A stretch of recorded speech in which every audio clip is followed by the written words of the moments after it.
राधा रानी का कुछ बताओगे? हाँ जी, बताओ कुछ इसके बारे में। यहाँ से बरसाना भी थी पंडित। यहाँ से 8 साल बाद 8 साल बाद दियो एक बार जल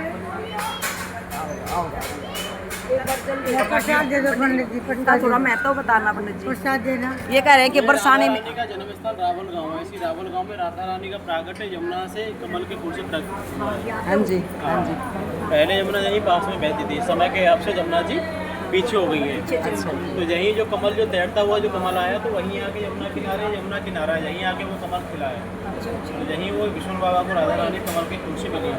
तो रावल में विष्णु बाबा राधा रानी को लेकर 8 साल रहे। इसके रहने वाले रावल के थे। जब कंस के अत्याचार गोकुल में ज़्यादा बढ़ने लगे तो नंद बाबा गोकुल छोड़ के उस पहाड़ी पर जाके बस गए, जिसके नाम से नंदगांव पड़ा। इधर भी विष्णु बाबा दुखी हो गए कि आज मेरा मित्र गोकुल छोड़ के चला गया, कल हमें भी तंग करेगा।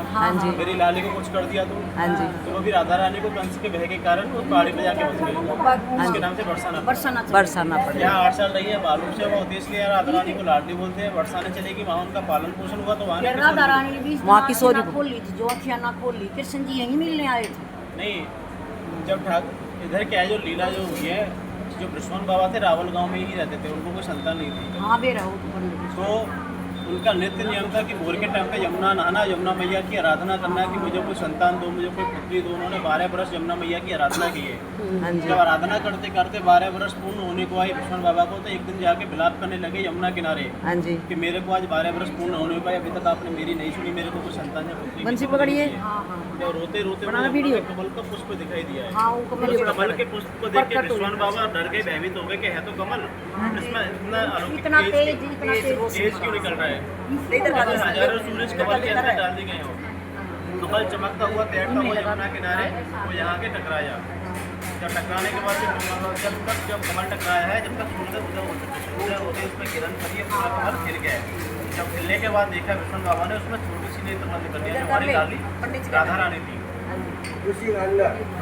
कमल के अंदर जब राधा रानी विष्णु बाबा ने देखा तो उसमें छोटी सी नेत्र बंद करनी है, जो हमारी लाली राधा रानी थी। राधा रानी का प्राकट हुआ, गोदी में लेके आए, कीर्ति मैया को देकर के बोले कि लो आज हमारी यमुना मैया ने सुनी और हमको पुत्री दे दी। पूरे ब्रज मंडल में कहलवा दी कि हमारे यहाँ कन्या का जन्म हुआ है, पर किसी को ये नहीं बताया हमारी कन्या के दोनों नेत्र बंद हैं। जब 11:30 महीने बाद जब ठाकुर जी का प्रादुर्भाव हुआ कंस के कारागार मथुरा में, कंस के भय के कारण वासुदेव रातों रात जमुना जी के रास्ते गोकुल लेके आगे नंद बाबा के यहाँ।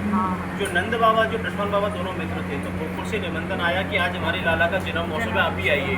तो यहाँ से राधा रानी को गोदी में लेके बधाई लेके द्वार वालों के साथ बृषभान बाबा गोकुल पहुँचे हैं, जहाँ नंद बाबा के आंगन में पालने में ठाकुर जी लेटे हुए हैं। हमारी लाली जी 11 महीना 15 दिन बड़ी है। तो घुटने के बल चलते हुए लाली जी के पालने के पास जब लाली जी पहुंची, जब राधा ने कृष्ण को देखा, कृष्ण ने राधा को देखा, और राधा रानी ने 11.5 महीने बाद संसार के सामने नेत्र खोले हैं। उससे भी पहले गोकुल के मिलन से भी पहले उन्होंने नेत्र रावण में खोले थे।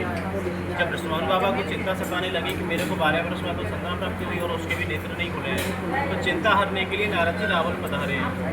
नारद जी ने प्रथम दर्शन राधा रानी के रावण में किए। तो नारद जी आके कहने लगे कि बाबा रानी के दर्शन नाथ बाबू ने हमारी लाली ने तो नेत्र ही ना खोले। विष्णु बाबा ने किसी को बताया नहीं था कि हमारी लाली के नेत्र बंद है। तो जब विष्णु बाबा नारद जी कहते हैं कि आपकी लाली कोई साधारण नहीं है, वो तो त्रिभुवन की स्वामी है। नारद जी उसको जानते थे। जब विष्णु बाबा ने लाली के दर्शन कराए फिर भी लाली ने नेत्र नहीं खोले। नारद जी समझ गए कि ऐसे नेत्र नहीं खोलेंगे। कि जब लाली जी गोलोक धाम से जब पृथ्वी लोक में जब आई है लीला के लिए, तो बोल के आई थी मैं पृथ्वी लोक में जाऊंगी, पर अपने नेत्र जब तक नहीं खोलूंगी, जब तक आपको निहार ना लूंगी, मैं अपनी लीला शुरू। तो नारद जी ने राधा रानी की फिर स्तुति गाई है, हे कृष्ण मनोहारिणी राधे वृंदावनेश्वरी। जब राधा रानी ने कृष्ण का नाम सुना, बोला तो कृष्ण का प्यारा कौन आ गया, तब प्रफुल्लित तो हुए, हंसते हुए उन्होंने अपने दोनों नेत्र खोले हैं। विष्णु बाबा को कीर्ति मैया को नारद जी को दर्शन कराया, 12 से नेत्र बंद कर दिए। जब गोकुल में उनका मिलन हुआ 11.5 महीने बाद, उन्होंने संसार के सामने वहाँ नेत्र खोले। जब कंस के अत्याचार गोकुल में बढ़ने लगे, कंस के भय के कारण तो ठाकुर जी को मथुरा से गोकुल लेके आए। कंस वहाँ भी पहुँच गया कि आकाशवाणी हो चुकी थी कि देवती का आत्मा को होगा, तेरा काल होगा। तो कंस आए दिन किसी न किसी असुर को गोकुल में बेचने लगा, कहीं पूतना को, कहीं बकासुर को, बेतासुर, तो काफ़ी भूचाल मचा दिया। अत्याचार ज़्यादा करने लगा। गोकुलवासी सभी रावल पधारे हैं विष्णु बाबा के पास। विष्णु बाबा इस टाइम ब्रज के राजा थे। विष्णु बाबा के पास 11 लाख गैया थी और नंद बाबा के पास 9 लाख गैया थी। जो भी ब्रज में कार्य होता था विष्णु बाबा को ब्रजवासी पूछते थे कि क्या किया जाए। तो गोकुल में जब बोले कि ऐसी जगह चलो, ऐसी जगह चलो ना जाना जा सके। जो ब्रह्मा विष्णु महेश तीनों ही देव प्रजा पर्वत रूप में विराजमान है। जो ब्रह्मा जी का स्वरूप वो है हमारी बरसाने वाली पहाड़ जिसको बोलते हैं ब्रह्मांचल पर्वत।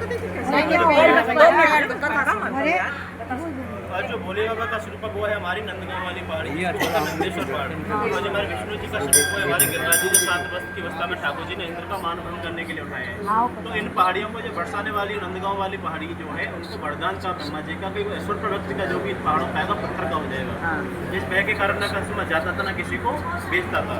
तो गोकुल छोड़ के नंद बाबा उस पहाड़ी पे जाके बस गए गोकुल वासियों के साथ में जिसके नाम से नंदगांव पड़ा। अगर रावल में विष्णु बाबा दुखी हो गए बोले कि भैया से कि आज मेरा मित्र गोकुल छोड़ के चला गया कला कितन करेगा। मेरे को 12 वर्ष बाद संतान प्राप्ति हुई मेरी लाली को कुछ कर दिया तो कभी परेशान किया नहीं था खाली भय बैठ गया था। तो भय के कारण वो भी राधा रानी को गोदी में लेके 8 साल की ग्वाल वालों के साथ उस पहाड़ी में जाके बस गए जिसके नाम से बरसाना पड़ा। 8 साल रही 8 साल की यहाँ 8 साल रही थे यहाँ बालू सेवा इसलिए यहाँ राधा रानी को लाडली बोलते हैं। बरसाने चलेगी वहाँ उनका पालन पोषण हुआ तुम्हारा किशोरी जी।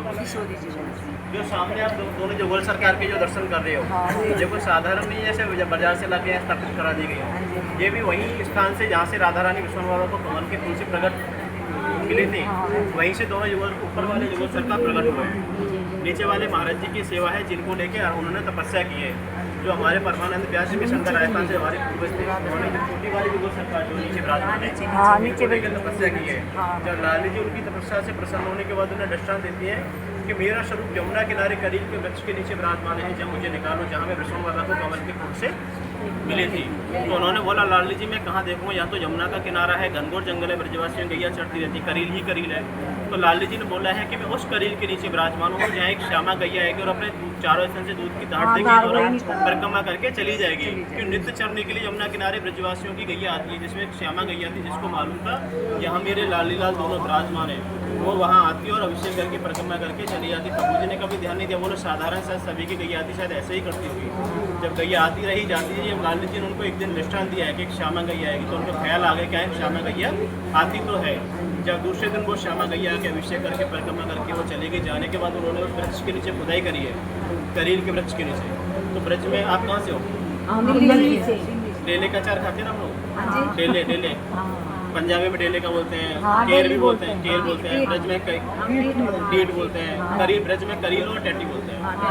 तो उसी टैटी के वृक्ष के नीचे उन्होंने खुदाई करी। खुदाई करने के बाद ऊपर वाली जो गौर सरकार है वो शंभू प्रकट हुई जहाँ लाली जी के हाथ में पान का बीड़ा है लालजू बांसुरी की मुद्रा में। मंदिर बनने के बाद स्वयं विराजमान हो गया गर्भ गृह के ऊपर जहाँ ना उसकी जड़ है ना कभी जल देते हैं वो आज ही विराजमान है। उधर राधा रानी का बाल रूप है जहाँ घुटने बैठी है बोलते हैं छोटी सी किशोरी मेरे अंगना में उसी में हमारी लाली जी बैठ खेलती हुई सामने उनका बगीचा है झूला झूलने खेलने के लिए जाती है। आप चलते जाओगे आपको करील के दर्शन होंगे जमुना जी के भी दर्शन होंगे जहाँ पीछे लाली कुंड बना हुआ है वो भी है वही सारा एक अरे फोटो लेवा दे पंडित जी सारिया का ये इस साइड का फोटो ले ले पंडित जी ले एक